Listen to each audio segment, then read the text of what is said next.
estamos acercando, que es el Dios vivo, único y verdadero, pero ahora esta parte es la más importante.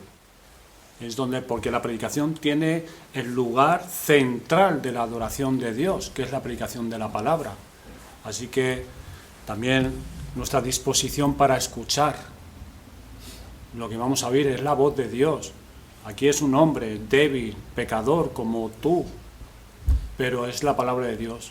Cuando es predicada con fidelidad, con temor al Señor, y es conforme a la revelación que hallamos en las Escrituras, el Espíritu Santo entonces bendice también y trae la palabra de Dios a los corazones, haciendo el efecto que Él quiere.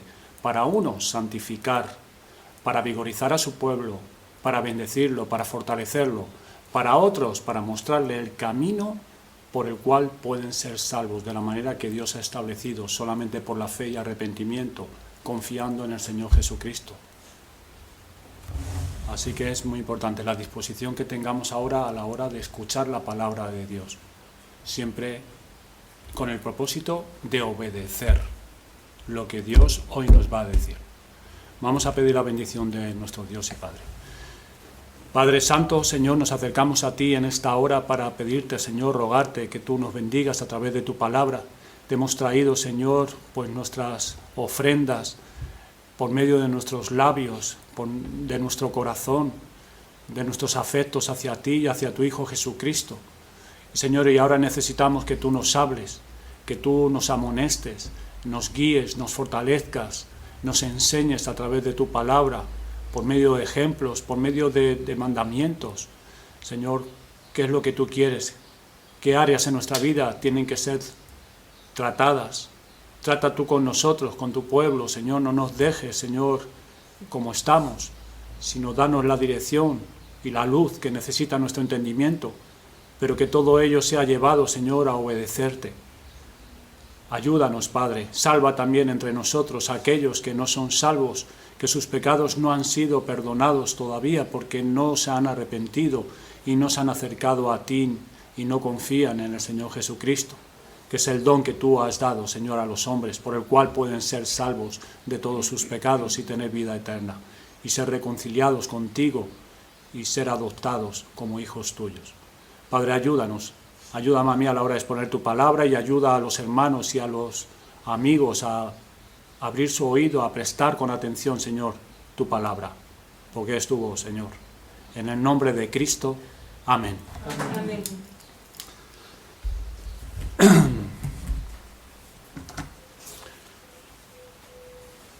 Estamos en la serie de la Reforma en la Iglesia y hoy vamos a considerar el corazón que hay que buscar para realizar la reforma en la Iglesia. Abran sus Biblias en Segunda de Reyes 22. Vamos a estar ahí en Segunda de Reyes 22, Segunda de Crónicas 34 también, pasajes que ya hemos estado considerando. La reforma de la Iglesia es la respuesta que la Iglesia puede y debe tomar por causa de la tendencia innata que hay en nosotros a la hora de abrir puertas al mal en cualquiera de sus muchas formas e invitarle a entrar a fin de que pase y se acomode, ya fuera en nuestra alma, ya fuera en nuestra familia, en nuestros hogares o en la Iglesia. Esta suele ser la pauta del mal. Lo que comienza en el corazón puede acabar en la Iglesia. Y tal reforma consiste, podríamos preguntarnos, ¿y en qué consiste la reforma? Pues la reforma consiste en percibir los errores o peligros, tanto doctrinales como de práctica, para hacerles frente y traer tales cosas a la obediencia a Cristo y a su voluntad revelada en las Escrituras. Consiste en esto, en percibir los errores que hay en nosotros, en la Iglesia, doctrinales y también de práctica, para hacer cambios. Eso es la reforma. Para ser conscientes de esta reforma y entrar en detalles, hemos ido al texto sagrado que nos ofrece una de las reformas que Dios nos ha dejado como ejemplo y enseñanza para nosotros, y es la del rey Josías. Allí estuvimos en Segunda de Reyes 22 y capítulo 23 y en Segunda de Crónicas 34 y capítulo 35. Y el día anterior destacamos una idea muy importante. La verdadera reforma es espiritual. no es exterior. La reforma es espiritual. Para esto vimos el relato de Segunda de Reyes, capítulo 22 y 23, cómo Josías quitó la idolatría, barrió los objetos dedicados a ella, quitó los sacerdotes, los falsos sacerdotes que estaban encargados y fomentaban esta idolatría, así como las prácticas espiritistas. Sin embargo, los profetas de aquellos días, Sofonías y principalmente vimos a Jeremías, en los capítulos del 1 al 10 del libro de Jeremías, nos aclaran que mientras en la nación se llevaban a cabo todos esos cambios que hemos leído en Segunda de Reyes 23 y en Segunda de Crónicas 34, el corazón de ese pueblo seguía igual. Muchos habían montado y acomodado en el carro de la reforma de Josías, pero no querían reformar sus vidas y sus corazones. Josías realizaba esta reforma a medida que él entendía lo que el libro de la ley de Dios decía. Sin embargo, ese pueblo lo hacía porque lo decía el rey Josías, porque era lo que tocaba en esos años, porque todo el mundo estaba con eso en la nación, no por respuesta voluntariamente a la palabra de Dios. El corazón que palpitaba en el rey Josías para con Dios no era el que palpitaba en la mayoría del pueblo. Y a la luz de esto subrayamos y recalcamos una realidad esencial. La piedad de Josías estaba definida por una característica importante. Y esa característica es que su entendimiento de las Sagradas Escrituras desembocaba en obediencia. Notar Segunda de Crónicas 34:3, ¿se acuerdan? Que Josías buscaba a Dios y lo hizo de tal manera que cuando llegó a asumir sus responsabilidades, cuando era muy joven, en su trono, se puso a limpiar todo su reino de lo que Dios rechazaba. Y en 2 de Reyes 23-25 dice que se volvió a Dios de todo su corazón.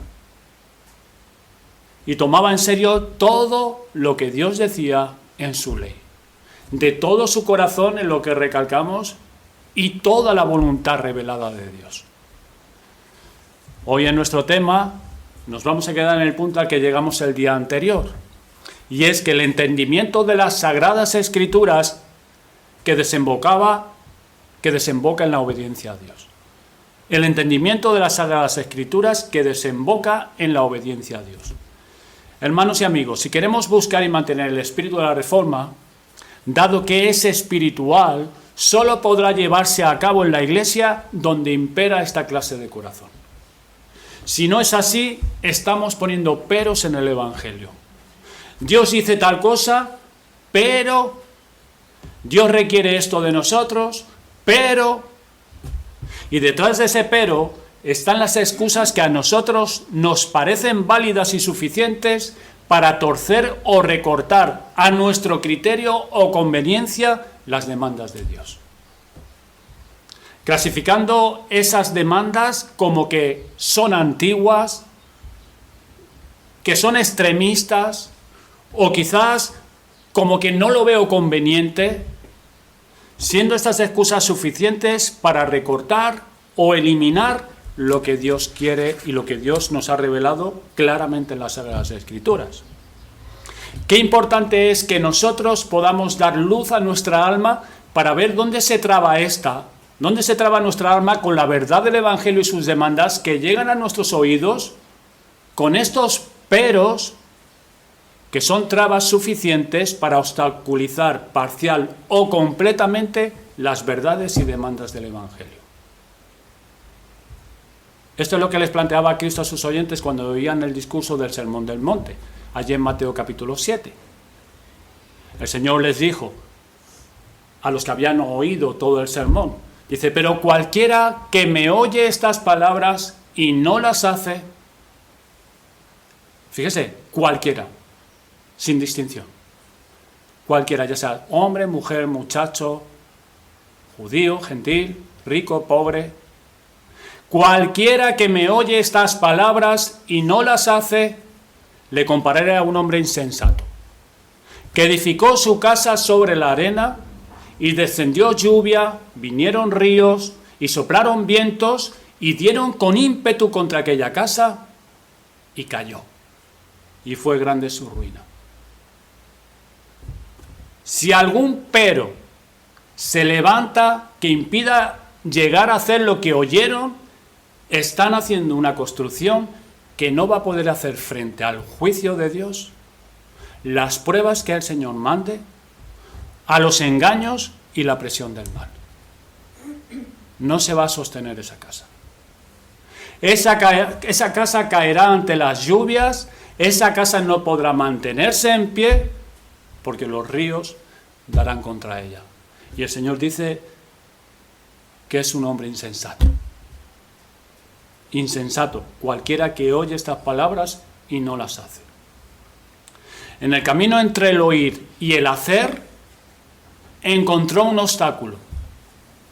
Y lo que entendieron de las Sagradas Escrituras no desembocó en la obediencia a Dios. Ellos oyeron, ellos entendieron, asimilaron lo que estaban oyendo, pero algo pasó entre el oír y el hacer que se perdió. No desembocó en obediencia a Dios. Hebreos 4:2 nos apunta al mismo problema. El oír no aprovechó a ese pueblo. El pueblo de Dios que sacó de la tierra de Egipto y lo guió durante 40 años en el desierto. La ley de Dios llegó a ellos y disfrutaron de grandes privilegios de estar con Moisés, con grandes manifestaciones de Dios en el desierto, de todas las obras maravillosas que Dios hizo entre ellos. Pero todo esto no se tradujo, no desembocó en la obediencia a Dios y su voluntad. Se interpuso algún tipo de pero para que no oyesen como debían oír, que el autor resume que fue falta de fe salvadora. Y perecieron en el desierto. Como acaba de leer Rodrigo, entró Caleb, Josué y los hijos de aquellos que perecieron en el desierto. Todos los demás murieron en el desierto. 40 años. Por favor, si pueden apagar el móvil o poner en silencio. No, digo, al que sea, por favor. En Josías no vemos tal problema. La verdad de la palabra de Dios que llegaba a él y fluía de manera normal por su alma, producía el fruto deseado de esas palabras. ¿Cuál era ese fruto? La obediencia a Dios. ¿Qué relación mantenía con Dios? ¿Qué valores imperaban en su alma para que el conocimiento de la ley de Dios fuera ese que se toma en serio toda la ley de Dios y por eso lleva a cabo esta reforma? Tratemos entonces de señalar el mecanismo de algunos elementos que pueden haber en el corazón para que esa rica lluvia que desciende del cielo a través de nuestros oídos y ojos, que es la predicación de la palabra de Dios, se traduzca en la simple y natural obediencia a Dios. Veamos primeramente un corazón sin obstáculos a la palabra de Dios. Nuestra alma tiene todos los ingredientes necesarios para recibir y responder a la verdad que Dios nos da desde el cielo por medio de las Sagradas Escrituras. Tenemos el entendimiento, tenemos los afectos, tenemos la voluntad y la conciencia. Esto constituye la imagen de Dios con la que nuestro Creador nos ha dotado como seres morales. Dice la Escritura en Génesis que Dios creó al hombre a su imagen y semejanza. Esto es lo que significa la imagen y semejanza de Dios. Es que Dios nos ha dado una responsabilidad para poder escoger lo que es recto y rechazar lo que es malo. Nos ha dotado como seres morales, seres responsables delante de Él, de nuestros actos. Y tenemos la capacidad y la responsabilidad de lo que es recto, poderlo escoger o rechazar lo que es malo, según la ley con la que Dios nos juzgará, que es la ley moral de Dios, los 10 mandamientos. Y ser seres religiosos como somos, pues solo en Dios encontraremos la plena satisfacción y realización de nuestro ser. Dotados de razonamiento, podemos entender y conocer a Dios. De afectos, podemos entregarnos a Él. Con nuestra voluntad podemos responder a su voluntad libremente. Y nuestra conciencia, que nos avisa, nos sacude cuando nos hemos salido del camino de la ley de Dios. Observemos todos estos elementos trabajando en el rey Josías, en la forma en que se relacionaba y respondía a Dios por medio de su palabra. Vayamos allí, bueno, estamos en 2 Reyes 22. Siendo un joven que buscaba a Dios y que ya se había puesto a limpiar la nación de la idolatría y las prácticas desaprobadas por Dios, en una ocasión recibió la visita del escriba Safán con la ley de Dios, el libro de Deuteronomio, que el sacerdote Hilcías había hallado limpiando y restaurando el templo en Jerusalén construido por Salomón. Y miren el versículo 11 del capítulo 22, nos dice: y cuando el rey hubo oído las palabras del libro de la ley, esto es, cuando vino el escriba Safán con el libro de Deuteronomio, nos dice que fue leído ese libro a Josías. Y habiendo oído la lectura de ese libro, a la hora de exponerse, expuesto a todo ese contenido, dice que agarró todas esas cosas que había en ese libro, en la ley de Dios. Y mire lo que pasa en la segunda parte del versículo 11. Rasgó sus vestidos. Rasgó sus vestidos. Esto es un acto que en aquella mentalidad expresaba dolor, luto, expresaba tristeza, pesadumbre, cuando una gran desgracia había acontecido. Todo esto indica que su entendimiento y su conciencia estaban en sintonía. ¿Y por qué rasgó sus vestidos? Pues habiendo la razón entendido a través de la lectura de la ley, de ese libro de Deuteronomio, que seguramente sería Deuteronomio 28, donde se hayan recogidas las maldiciones de la ley de Dios, por quebrantar la ley de Dios. Su conciencia tronó en su alma, dándole un tremendo grito de peligro, dado que él y el pueblo que estaba a su cuidado estaban bajo las maldiciones que Dios decía por medio de ese libro.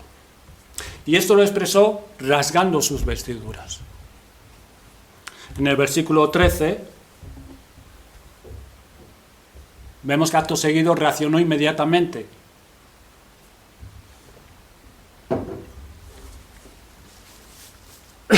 Reaccionó inmediatamente en concordancia con lo que había entendido, lo que acababa de escuchar de la palabra de Dios. Y su conciencia le había alarmado. Y mandó preguntar a Dios, a buscar palabra de Dios, dado que ese libro hablaba de la ira de Dios sobre ellos. Por eso dice: id y preguntad a Jehová por mí, por el pueblo y por todo Judá, acerca de las palabras de este libro que se ha hallado, porque grande es la ira de Jehová que se ha encendido contra nosotros. Por cuanto nuestros padres no escucharon las palabras de este libro para hacer conforme a todo lo que nos fue escrito. Mandó preguntar a Dios, a buscar palabra de Dios.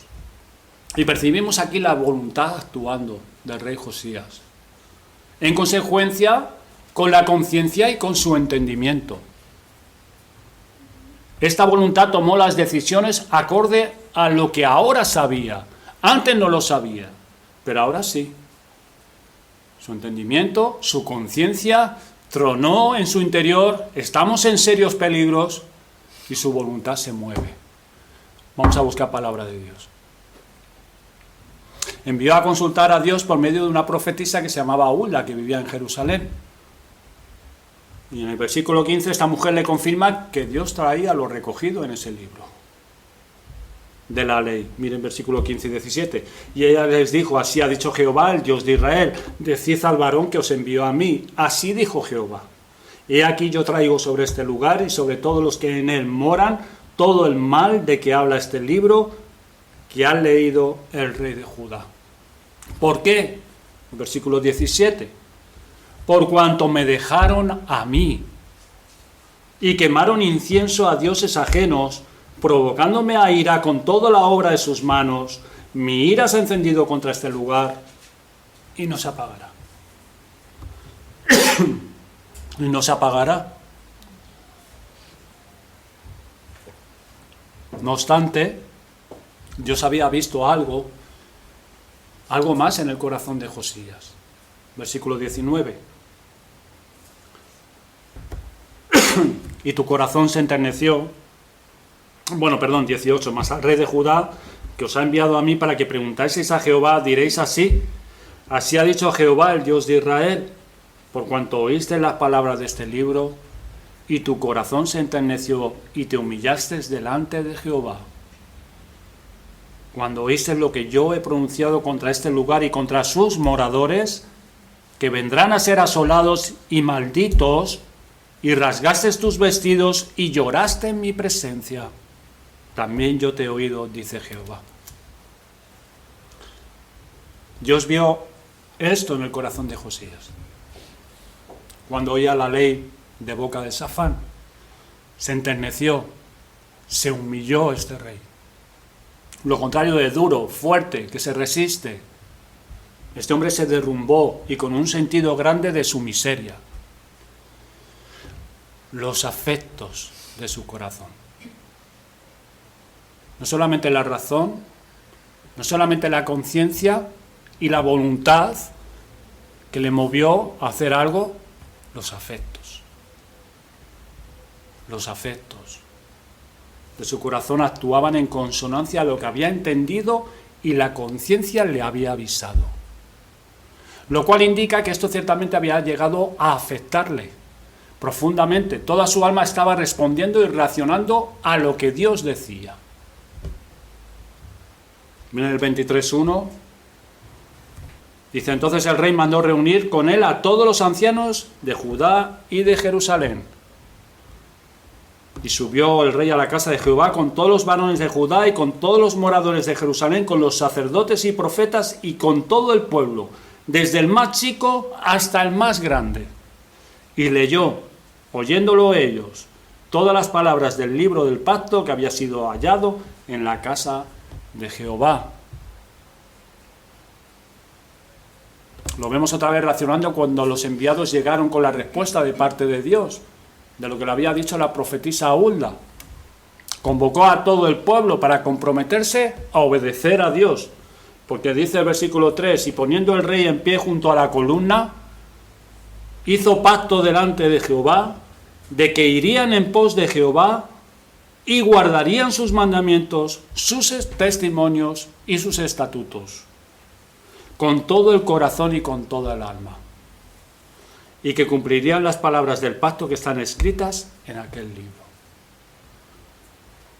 Aquí otra vez vemos su mente, su voluntad, su conciencia, sus afectos, actuando en consonancia con la nueva luz que ahora tenía. Este es el caso de Josías, un hombre bajo el poder de la gracia de Dios, por la cual su alma actuó en consonancia a la verdad que recibió. Todos sus componentes se comunican y están en armonía. Qué valiosa es un alma así, pero a la misma vez qué rara. Veamos ahora un corazón con obstáculos a la palabra de Dios. Es importante que podamos considerar los matices en un corazón que no responde de esta forma a la verdad del Evangelio. Considerar 1 Corintios capítulo 8, versículo 1. Dice el apóstol Pablo, en cuanto a lo sacrificado a los ídolos, sabemos que todos tenemos conocimiento. El conocimiento envanece, pero el amor edifica. Este equilibrio puede estar roto. Todos podemos tener conocimiento. En este caso, Pablo está hablando acerca de los ídolos. Pero esas ideas se pueden manejar de manera que se envanece. Es un conocimiento que se infla, un conocimiento que no llega al amor. ¿Y amor a qué? Podemos decir, amor a la verdad, amor a Dios y a los hombres, sino que ese conocimiento se pone encima. El conocimiento es esencial, hermanos y amigos, para conocer a Dios y hacer su voluntad y hacer bien a la Iglesia y al prójimo y para llevar a cabo la reforma en la Iglesia.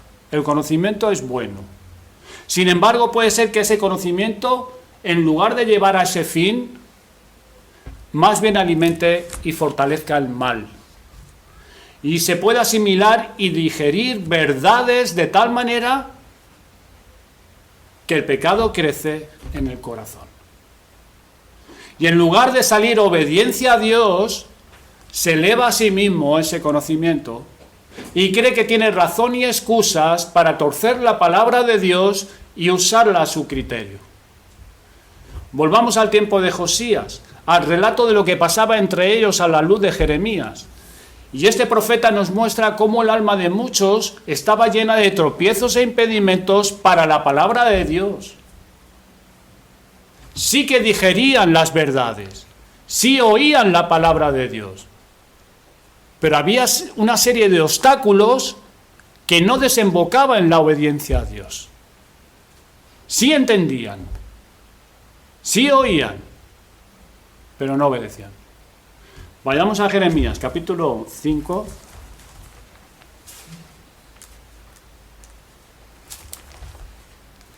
Versículos del 11 al 15.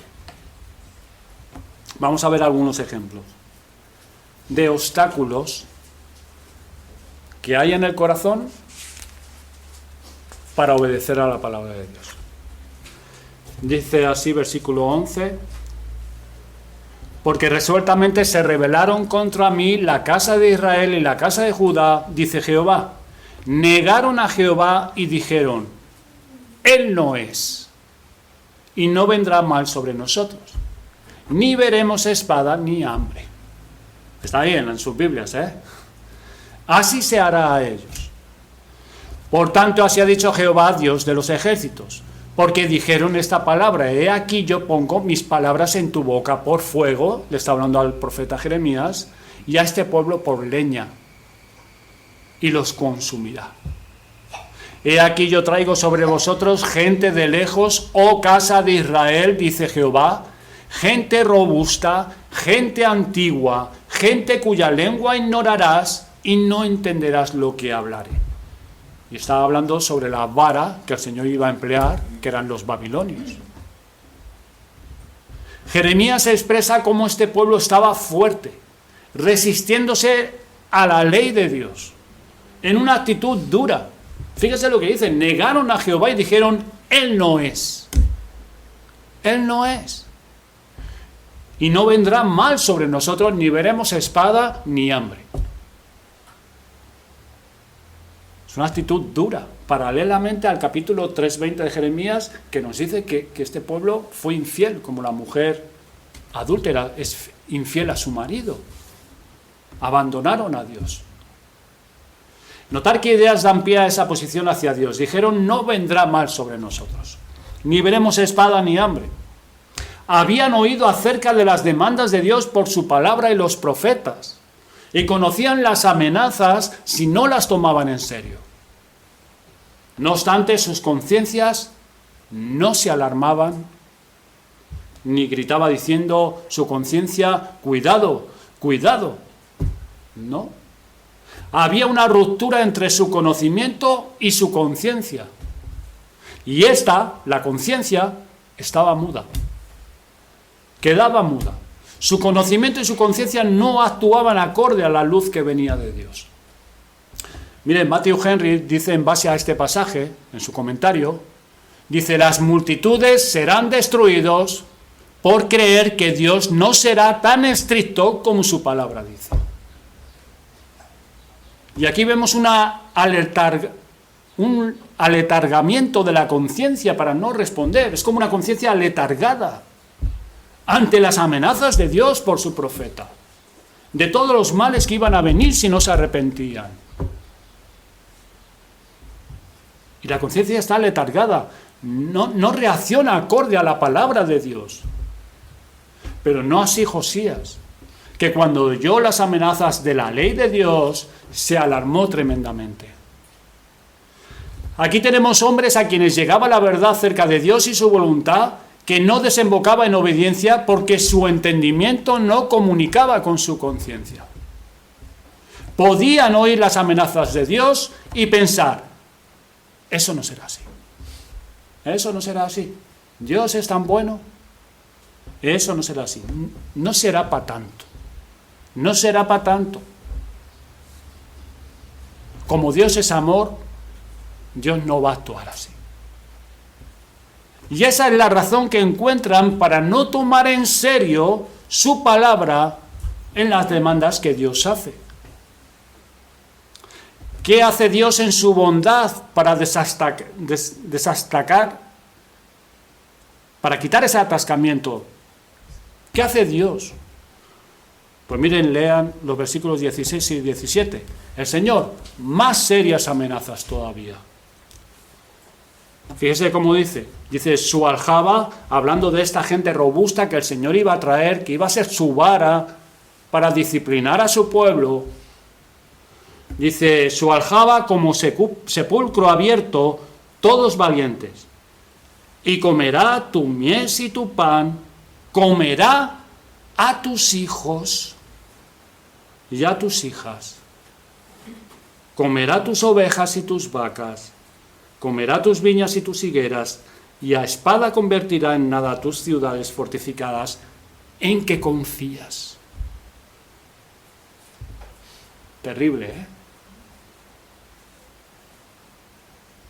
Las amenazas que el Señor le hace para que se arrepientan y se vuelvan. Esta gente no tendría piedad, los babilonios. No tendrían piedad ni del chico ni del grande, ni del anciano. Incluso si tenían hambres, se comerían a sus propios hijos.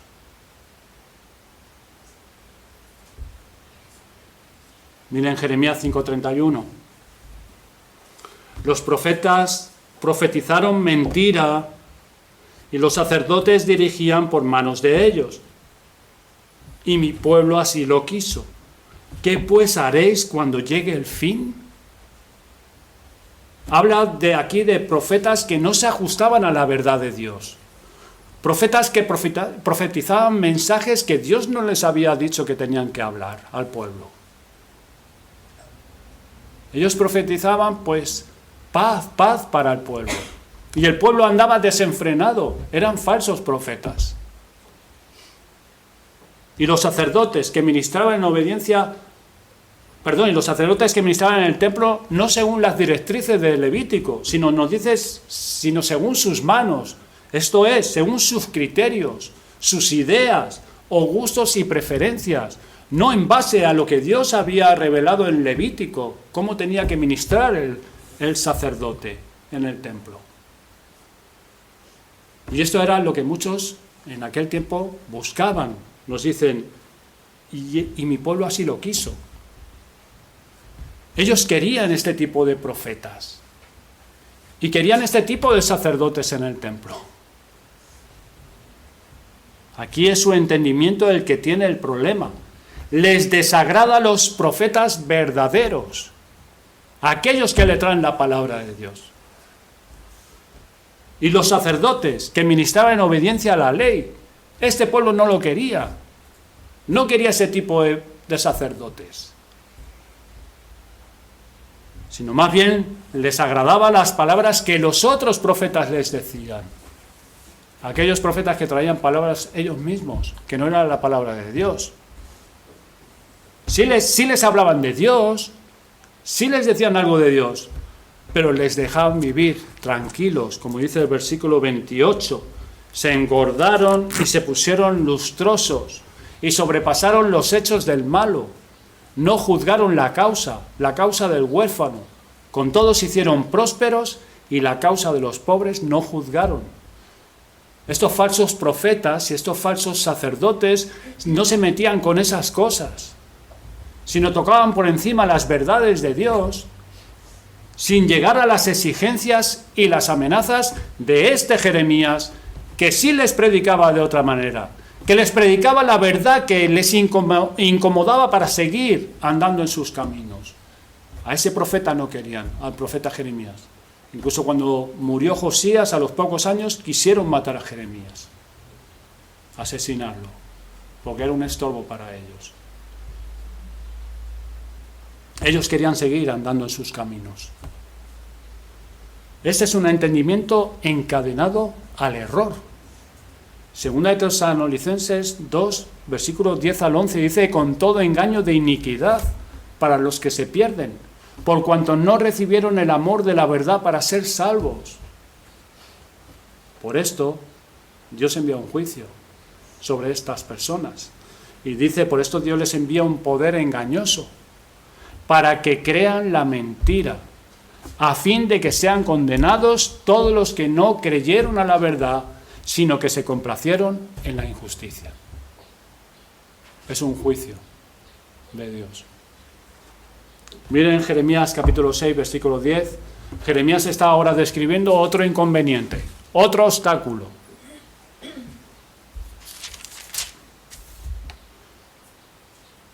¿A quién hablaré y amonestaré para que oigan? Dice el Señor. He aquí que sus oídos son incircuncisos y no pueden escuchar. He aquí que la palabra de Jehová le es cosa vergonzosa, no la aman. Fíjense, escuchan y saben de la verdad de Dios. Sin embargo, hay un serio obstáculo. Quizás el obstáculo que quizás alguno de aquí lo tenga también. Escuchan las verdades de Dios, pero esas verdades les resultan ofensivas o ridículas. Estos se avergonzaban de ellas. No la amaban, la palabra de Dios. Sus afectos no están ahí, están en otro lugar, en otro sitio. Su corazón es para otro, no es para lo que su Dios les decía. Por eso cuando oían las palabras del Dios verdadero para amonestarles, para que no llegase a ellos el terrible fin que ya se avecinaba sobre ellos, sus afectos la repelían por completo. Esas amonestaciones y advertencias de parte de Dios. Se dormían, les aburría la palabra de Dios. No había nada más inútil e inservible para ellos. Se avergonzaban de la palabra de Dios. Les iba la vida en ello, pero su corazón es para otro. No apreciaban la exhortación de Dios. Miren en el capítulo 7, versículos del 3 al 4. Así ha dicho Jehová de los ejércitos, Dios de Israel: mejorad vuestros caminos y vuestras obras, y os haré morar en este lugar. No fiéis en palabras de mentira diciendo: templo de Jehová, templo de Jehová, templo de Jehová es este. Esta es otra de las situaciones presentadas. Estaban seguros que el templo era indestructible. El templo era emblema de su identidad como pueblo de Dios, de su grandeza y poder, garantía de estabilidad como nación. Permanecería fuera como fuera. Ellos por eso decían: templo de Jehová es este, templo de Jehová es este. A pesar de sus caminos y sus obras, ellos pensaban que no les iba a venir ningún mal, porque eran judíos. Y esto era templo de Jehová. Jeremías les dice: o ustedes corrigen su vida y dejan el mal y responden a las demandas de la justicia de Dios, o no va a quedar nada de nada. ¿Cómo va a ser eso?, dicen ellos. ¿Cómo va a ser eso? Eso es inadmisible para ellos. Nosotros somos hijos de Abraham. Tenemos la ley de Moisés. Están muy seguros en sus ideas y sus razonamientos. Tienen una confianza plena en sí mismos. Así piensan millones de personas hoy en día. Millones. Piensan que en el día del juicio serán librados de la condenación eterna, a pesar de que rechazan al Dios vivo y verdadero, desprecian a su Hijo Jesucristo, el que fue dado por Dios para salvarles, para que no perezcan, y tienen en poco las demandas divinas para ellos. Pero ¿qué confianza pueden tener en sus ideas, en sus razones, si en sus vidas hay males que no están tratando y no se han arrepentido delante de Dios? Ni están confiando verdaderamente en el Señor Jesucristo. Esto es lo que les dice Jeremías, la palabra de Jehová para ellos. Versículos del 11 al 15 de capítulo 6. Por tanto estoy lleno de la ira de Jehová, estoy cansado de contenerme, la derramaré sobre los niños en la calle y sobre la reunión de los jóvenes igualmente, porque será preso tanto el marido como la mujer, tanto el viejo como el muy anciano, y sus casas serán traspasadas a otros, sus heredades y también sus mujeres, porque extenderé mi mano sobre los moradores de la tierra, dice Jehová, porque desde el más chico de ellos hasta el más grande, cada uno sigue la avaricia. Y desde el profeta hasta el sacerdote, todos son engañadores. Y curan la herida de mi pueblo con liviandad, diciendo paz, paz, y no hay paz. No puede haber paz. ¿Se han avergonzado de haber hecho abominación? Ciertamente no se han avergonzado, dice el Señor por boca del profeta Jeremías. Ni aún saben tener vergüenza, por tanto caerán entre los que caigan, cuando los castigue, caerán, dicen Jehová. Así dijo Jehová, paraos en los caminos.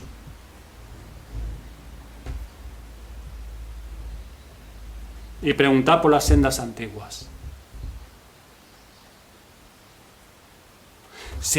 Estas personas se arman una vida de seguridad y tranquilidad.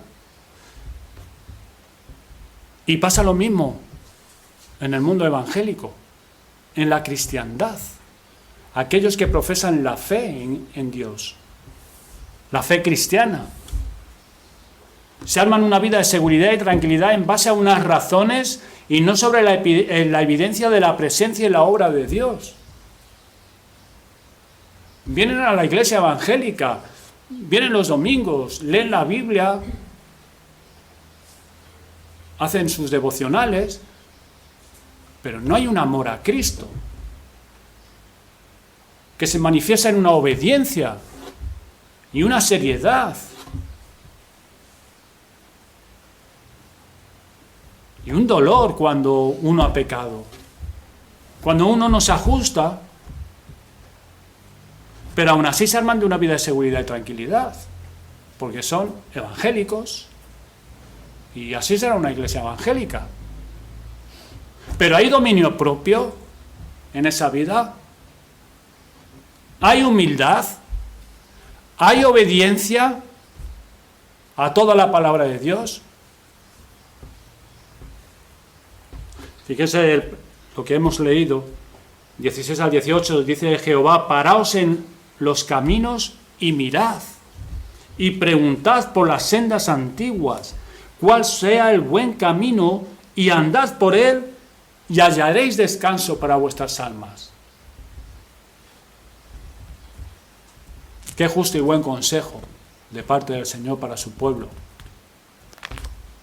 Paraos en los caminos, mirad, preguntad por las sendas antiguas, y andad por ellas, y hallaréis descanso para vuestras almas. ¿Y sabes cómo respondió el pueblo? Versículo 18. No andaremos. No andaremos.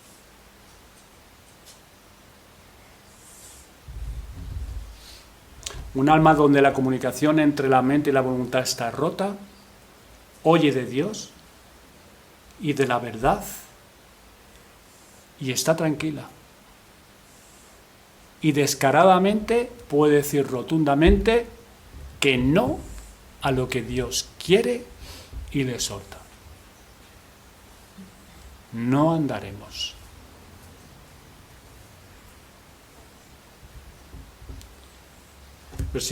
Capítulo 7, versículo 23-24. Mas esto les mandé diciendo, escuchad mi voz, y seré a vosotros por Dios, y vosotros me seréis por pueblo, y andad en todo camino que os mande, para que os vaya bien. Y sigue el versículo, y no oyeron, ni inclinaron su oído, antes caminaron en sus propios consejos, en la dureza de su corazón malvado, y fueron hacia atrás y no hacia adelante.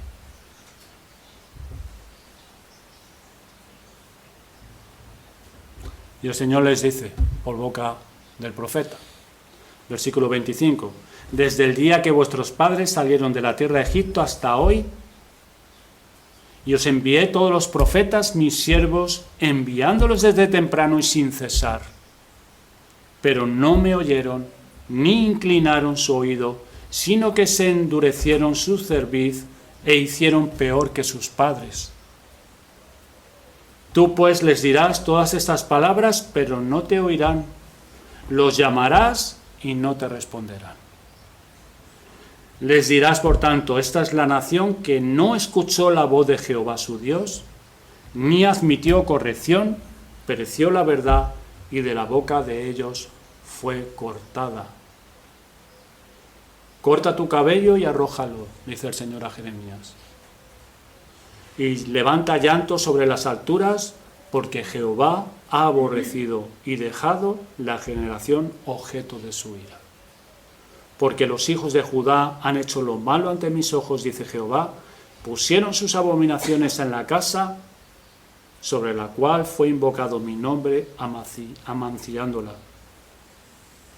Y han edificado los lugares altos de Tofet, que está en el valle del hijo de Hinnom, para quemar al fuego a sus hijos y a sus hijas, cosa que yo no les mandé, ni subió en mi corazón.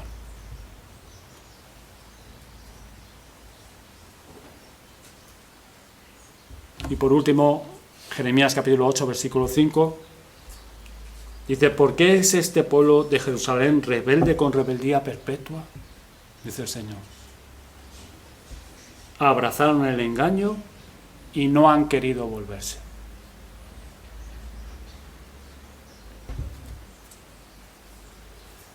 Cuando el Señor Jesucristo viene a salvar a un hombre, libera toda su alma, ilumina su entendimiento para que entienda la verdad del Evangelio y sus demandas y sus amenazas. Despierta la conciencia de ese individuo para que dé la voz de alarma en esa alma. Somete su voluntad para que le obedezca y atrae sus afectos hacia él. Esa es la obra que Dios hace. En 1 Tesalonicenses, capítulo 1, vayamos ahí un momento, esa es una verdadera conversión, la que vemos allí, que nos da, bueno, pues una pista, ¿no?, de lo que es una verdadera conversión.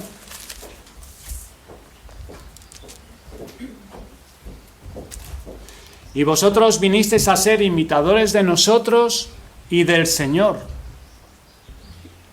Versículo 7.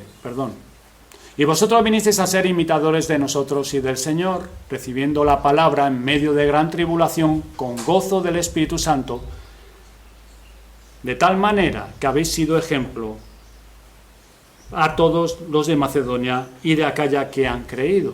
Versículo 9. Porque ellos mismos cuentan de nosotros la manera en que nos recibisteis y cómo os convertisteis de los ídolos a Dios para servir al Dios vivo y verdadero, y esperar de los cielos a su Hijo, al cual resucitó de los muertos, a Jesús, quien nos libra de la ira venidera. Eso es una verdadera conversión. Ahí vemos todos los elementos que antes hemos dicho y que hemos visto en el rey Josías. Su mente, a la hora de escuchar la palabra de Dios, el mensaje que traía el apóstol Pablo, cómo recibieron esa palabra, cómo su conciencia también tuvo que trabajar, porque ellos eran idólatras y estaban bajo la condenación de Dios. Vemos sus afectos, cómo con gozo recibieron la palabra de Dios, el Evangelio, y vemos su voluntad también, porque su voluntad fue que tuvieron que limpiar sus vidas, quitar todos esos ídolos que eran basura. Esa es una conversión, donde vemos esos elementos ahí actuando, en conexión. ¿Recuerdan a Félix, gobernador de Jerusalén, a quien Pablo le predicó en Hechos 24? ¿Se acuerdan de él? Este hombre entendía, y su conciencia fue despertada para inquietarlo, pero no su voluntad. No su voluntad. Sus afectos estaban dirigidos a otra parte. Él escuchó el mensaje de Pablo. Nos dice que tuvo miedo.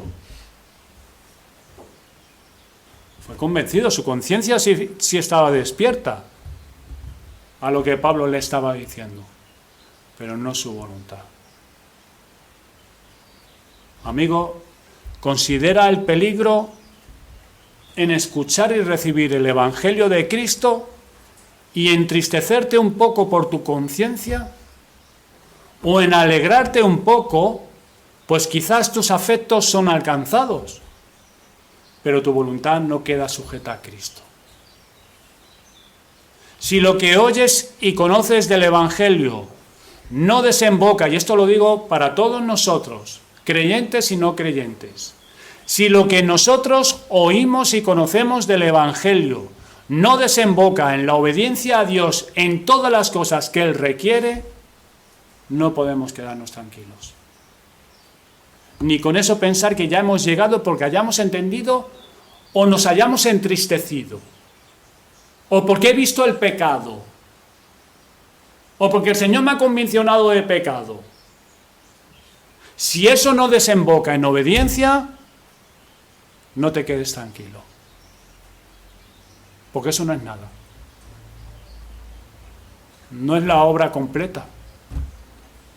Ah, no, pero es que yo veo mis pecados. Es que el Señor me mostró mis pecados. Es que el Señor me hizo ver ese argot evangélico. Me hizo ver. Sí. Me tocó, el Señor me tocó. Sí. Sí, pero ¿has arreglado aquellas cosas que el Señor te ha convencido que tienes que arreglar? ¿Estás obedeciendo al Señor en esas áreas que Él te ha mostrado, que tú dices que te ha mostrado el Señor? ¿Te has arrepentido con dolor, con tristeza, como el rey Josías? Aunque tu conciencia te moleste un poco, no descanses. No descanses. Porque la verdadera obra salvadora de Dios es perfecta. No deja nada sin concluir. Afecta a todas las partes del hombre, del ser humano. ¿Qué es lo que dañó el pecado en nosotros? Nuestro entendimiento, nuestro corazón, nuestros afectos, nuestra voluntad. Por culpa del pecado, eso se quedó inoperante. No sentimos como debemos sentir. Nuestra voluntad no se mueve si Dios no obra. La mente, el corazón y la voluntad. Hoy vamos a hacer memoria de los padecimientos y la muerte de nuestro Señor Jesucristo. Por medio del pan y del vino traemos a memoria lo que al Señor le costó el redimir a su pueblo. Miren Colosenses capítulo 1.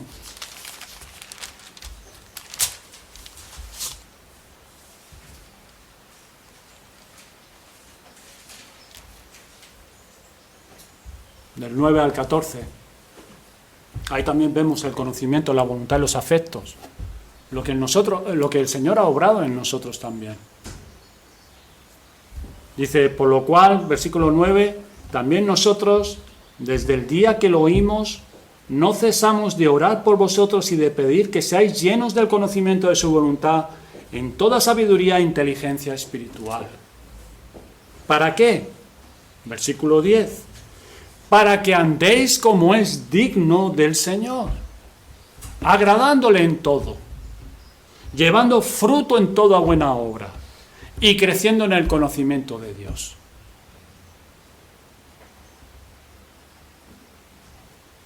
Fortalecidos con todo poder, conforme a la potencia de su gloria, para toda paciencia y longanimidad. Con gozo dando gracias al Padre que nos hizo aptos para participar de la herencia de los santos en luz, el cual nos ha librado de la potestad de las tinieblas y trasladado al reino de su amado Hijo, en quien tenemos redención por su sangre, el perdón de pecados. Es para esto por lo que Cristo vino a este mundo, para redimir a su pueblo, para salvarnos de nuestros pecados. Él nos dio el conocimiento verdadero de quién es el Padre y lo que Él vino a hacer. pero con un propósito. Versículo 10, para que andemos como es digno del Señor. Ahí está nuestra voluntad. Ahí está también nuestra razón, nuestro entendimiento, que oímos el Evangelio y creímos. Y nuestros afectos, con gozo dando gracias al Padre, por el cual ahora vamos a poder participar de la cena del Señor. Con nuestros afectos, ahora sí somos hombres y mujeres libres, que podemos alabar al Señor y seguir creciendo en el conocimiento de Él y agradándole y andando como el Señor quiere. Que nos ha hecho aptos para participar de la herencia de los hijos de luz. Nuestra herencia, esa herencia que el hermano decía de Abraham, esa herencia, vida eterna, cielos nuevos y tierra nueva, donde tendremos cuerpos renovados y estaremos con el Señor para siempre, en un mundo totalmente renovado.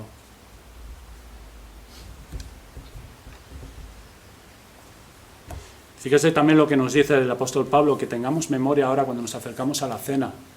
Hermanos, mira el versículo 21 de este capítulo 1 de Colosenses. Y a vosotros también, que erais en otro tiempo extraños y enemigos en vuestra mente, haciendo malas obras, ahora os ha reconciliado en su cuerpo de carne, por medio de la muerte de Cristo, por medio de su muerte, para presentaros santos y sin mancha, irreprensibles delante de Él.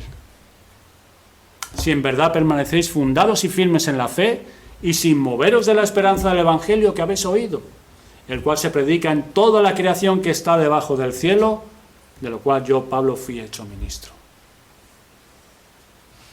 Nosotros éramos así, enemigos de Dios, enemigos de Cristo, haciendo malas obras, como nos dice aquí la Escritura. Pero ahora nos ha reconciliado por medio de su muerte, lo que venimos hoy a celebrar, que el Señor nos ha salvado, a recordar su muerte, sus padecimientos, porque para nosotros fue gratis, la salvación es gratis, la justificación es gratis, por medio de la justicia de Cristo, por medio de su muerte. Pero para el Señor no fue gratis. Él tuvo que derramar su sangre y tuvo que sufrir.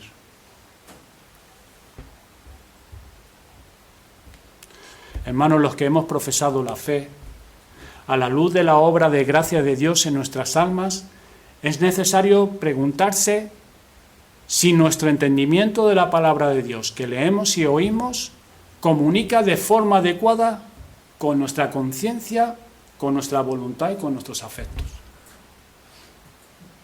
Si lo que yo oigo de la palabra de Dios realmente afecta a mi entendimiento, a mis afectos, a mi corazón y a mi voluntad. Porque puede pasar lo que a muchos de los oyentes de Ezequiel 33, que dice: he aquí que tú eres a ellos, le dice el Señor al profeta Ezequiel, he aquí que tú eres a ellos como cantor de amores, hermoso de voz y que canta bien. Y oirán tus palabras, pero no las pondrán por obra. Les encantaba oír sus palabras, pero ya está. Luego las olvidaban. Las olvidaban. Así puedes estar oyendo y leyendo y te tranquilizas a ti mismo con el efecto de oír y de entender. Lo entiendo. Mira, Suyay, mira lo que el Señor me ha mostrado en la palabra. Mira lo que...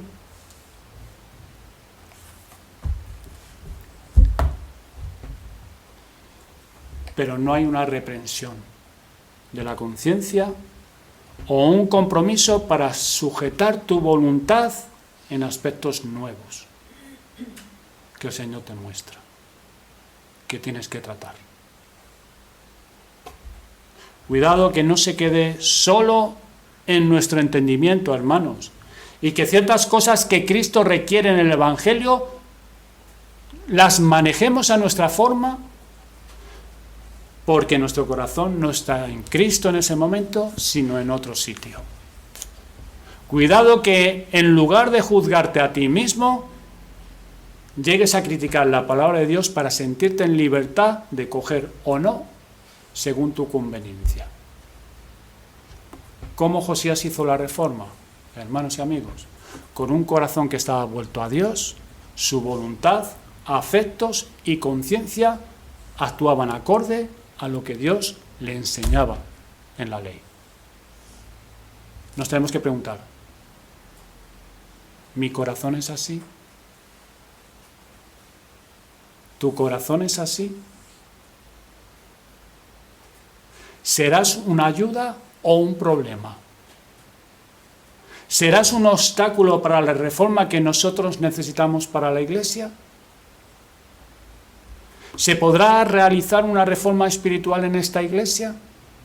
¿O hay algunos en guardia y con posiciones inamovibles en lo que deberían revisar a la luz de la verdad de Dios? Pues Cristo venga a ayudarnos hoy y quite ese corazón de piedra que hay en nosotros y nos dé ese corazón de carne, en el que nuestro entendimiento iluminado por su Santo Espíritu mueva nuestra conciencia, afectos y voluntad para obedecerle en todo. En todo. En todo, hermanos. Si no, vemos el ejemplo, Cristo dejará esta iglesia. Pero que el Señor venga a ayudarnos hoy. Que el Señor venga a ayudarnos. Que nos dé ese corazón. Conciencia, afectos y voluntad para el Señor. Con todo nuestro corazón.